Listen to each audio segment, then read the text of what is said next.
أما بعد فأعوذ بالله من الشيطان الرجيم بسم الله الرحمن الرحيم وإذ قال ربك للملائكة إني جاعل في الأرض خليفة قالوا وتجعل فيها من يفسد فيها ويسفك الدماء ونحن نسبح بحمدك ونقدس لك صدق الله مولانا العظيم وصدق رسوله النبي الكريم الرؤوف الرحيم ونحن على ذلك لمن الشاهدين والشاكرين والحمد لله رب العالمين ببركة إن الله وملائكته يصلون على النبي يا أيها الذين آمنوا صلوا عليه وسلموا تسليما اللهم صل على سيدنا ومولانا محمد وعلى آل سيدنا ومولانا محمد وبارك وسلم وصل عليه الصلاة والسلام عليك يا سيدي يا رسول الله وعلى آلك وأصحابك يا سيدي يا حبيب الله الصلاة والسلام عليك يا نبي الله وعلى آلك وأصحابك يا سيدي يا حبيب الله شیطان کو جب اللہ رب الجلال نے اپنی بارگاہ سے نکالا تو شیطان نے اللہ رب الجلال سے عہد کیا کہ یا اللہ مجھے قیامت تک کے لیے مہلت دے، مجھے موت نہیں دینا، قیامت تک کے لیے مجھے زندگی عطا کر دے۔ اللہ رب الجلال نے اس کی دعا کو پورا کر دیا۔ پھر شیطان نے دوسری دعا کی، یا اللہ لعنتی تو تم نے مجھے کر ہی دیا ہے، اب ایسا کرنا کہ میری نسل جو ہے نا وہ آدم کا ایک بیٹا پیدا ہو اور میرے بچے 10 پیدا ہو۔ اللہ نے کہا جا تیری یہ بات پوری کر۔ پھر اس نے یہ کہا کہ یا اللہ مجھے اتنا اختیار دے کہ میں انسان کے جسم کے اندر خون کی طرح گردش کروں۔ تو اللہ نے کہا جا تجھے یہ بھی اختیار دے دیا۔ اب ادھر فرشتے اس بات کو دیکھ کے حیران تھے کہ یا اللہ اتنی ساری طاقت، اتنی ساری توانائی اور اتنی ساری قوت اگر شیطان کو مل گئی تو اس نے تو کسی ایک بندے کو بھی جنت کے اندر نہیں جانے دینا، اس نے تو پوری دنیا کو گمراہ کر دینا ہے، اس نے کسی کو تیرے راستے کے اوپر چلنے نہیں دینا۔ لیکن اللہ رب الجلال نے اگلا اعلان فرمایا الا عبادک منہم المخلصین، کہ جو میرے نیک بندے ہوں گے، مخلص بندے ہوں گے، شیطان جو مرضی کر لے ان کے اوپر ان کا زور نہیں چل سکتا۔ اس بات سے یہ ثابت ہوا کہ برائی، آپ دیکھیں کہ برائی ہمیشہ بہت جلدی پھیلتی ہے، اچھائی کی نسبت برائی بہت جلدی پھیلتی ہے، لوگ برائی کو بہت جلدی قبول کر لیتے ہیں اور اس کے باوجود اچھائی اس کی رفتار آہستہ ہوتی ہے، اچھائی بڑے سلو موشن کے اندر حرکت کرتی ہے، وہ پھیلتی بھی بہت آہستگی سے ہے۔ اسی طرح جھوٹ جو ہے، کوئی ایک جھوٹ بولتا ہے نا تو پورے علاقے کے اندر وہ جھوٹ کی بات سنائی دیتی ہے، اور اگر اس کے بنسبت سچ بات ہو تو سچ بات لوگوں تک پہنچتے پہنچتے بڑا وقت لگ جاتا ہے۔ اب یہاں پہ انسان موازنہ کرے اپنا اور شیطان کا، کہ شیطان کو اس بات کا بخوبی علم ہے کہ میرا بندوں کے اوپر زور نہیں چل سکتا، لیکن اس کے باوجود اس نے اس کوشش کو پورا حاصل کیا ہے، اس وجہ سے کہ اس کو پتا ہے کہ میں نے جو وسوسہ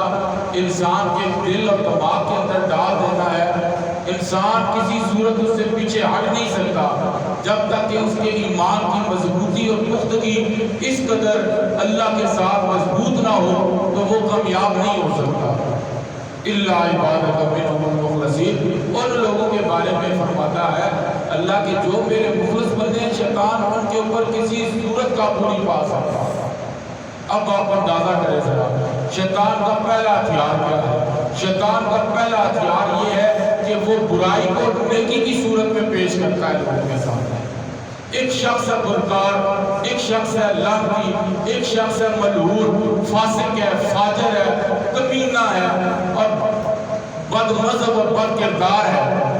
لیکن شیطان کیا کرتا ہے اس کو اتنا خوبصورت نیکی کا لبادہ اڑا کے نہ لوگوں کے سامنے پیش کر دیتا ہے۔ اس کی مثال ہمارے پاس ایک نہیں 101 مثال ہے اس دور کے اندر، جس کو اگر ہم دینا شروع کر دیں تو گنتی بھی ختم ہونے کا نام نہیں لیتی، اتنے لوگ ہمارے پاس موجود ہیں،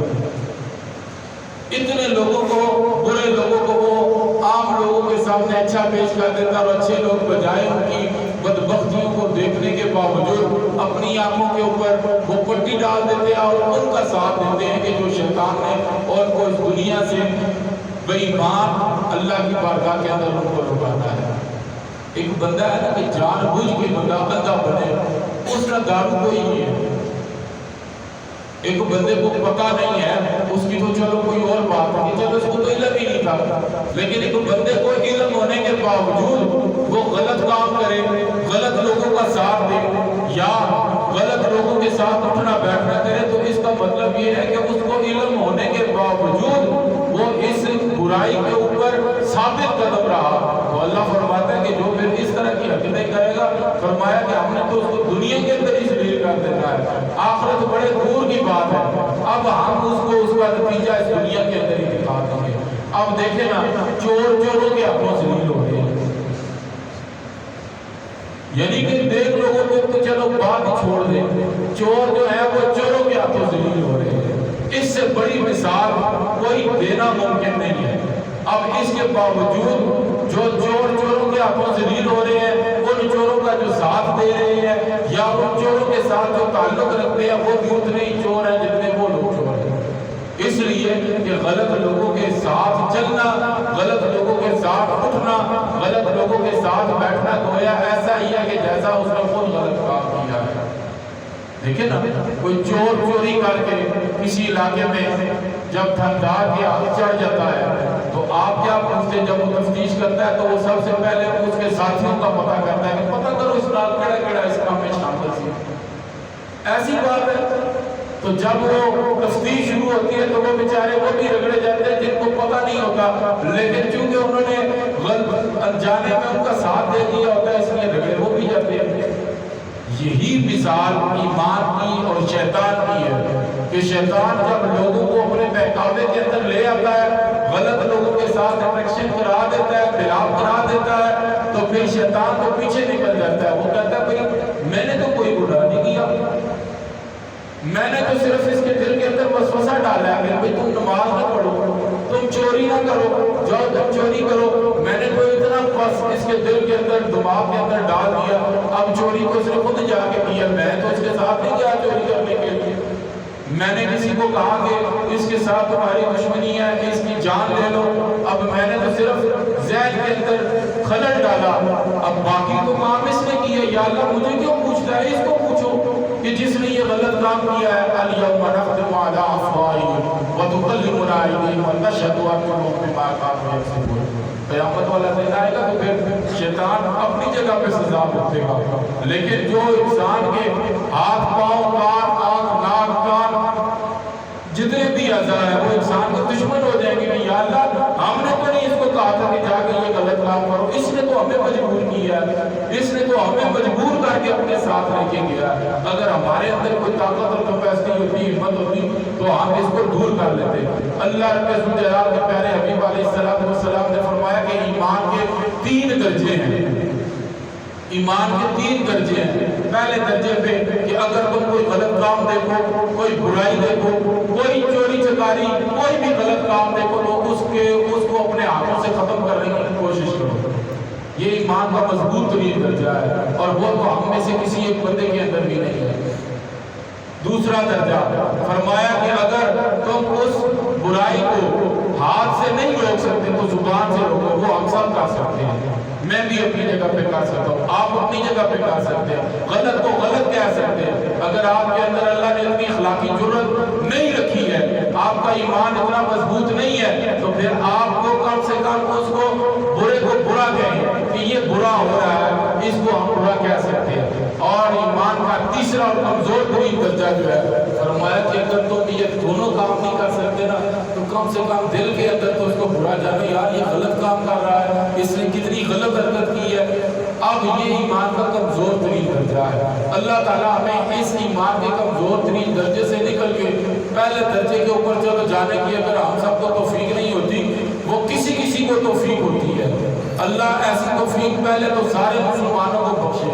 اگر نہیں بھی ہے تو پھر کم سے کم اتنی ہماری اخلاقی جرت ہونی چاہیے، اتنا ہمارا اخلاقی معیار ہونا چاہیے کہ ہم غلط کو غلط کہنے کے اوپر قادر ہوں۔ اللہ تعالی ہم سب کو اس طرح کا ایمان رکھنے کی توفیق عطا فرمائے، برے لوگوں کو برا کہنے کی توفیق عطا فرمائے۔ جو لوگ بروں کو ساتھ چلتے ہیں آپ ان کے ساتھ، ایک تو برا دیکھیں، آپ اپنی اولاد کو کسی غلط بندے کے ہاتھ نہیں چڑھنے دیتے،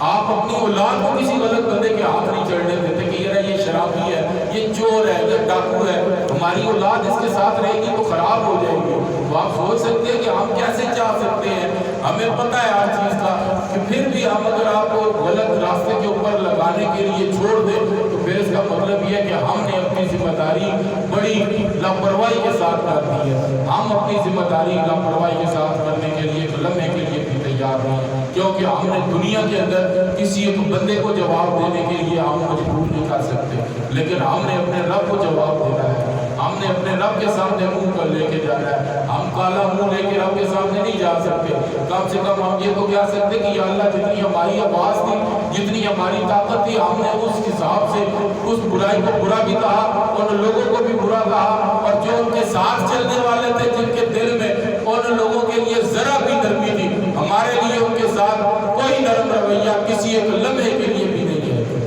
یہ وہ یاد رکھیں،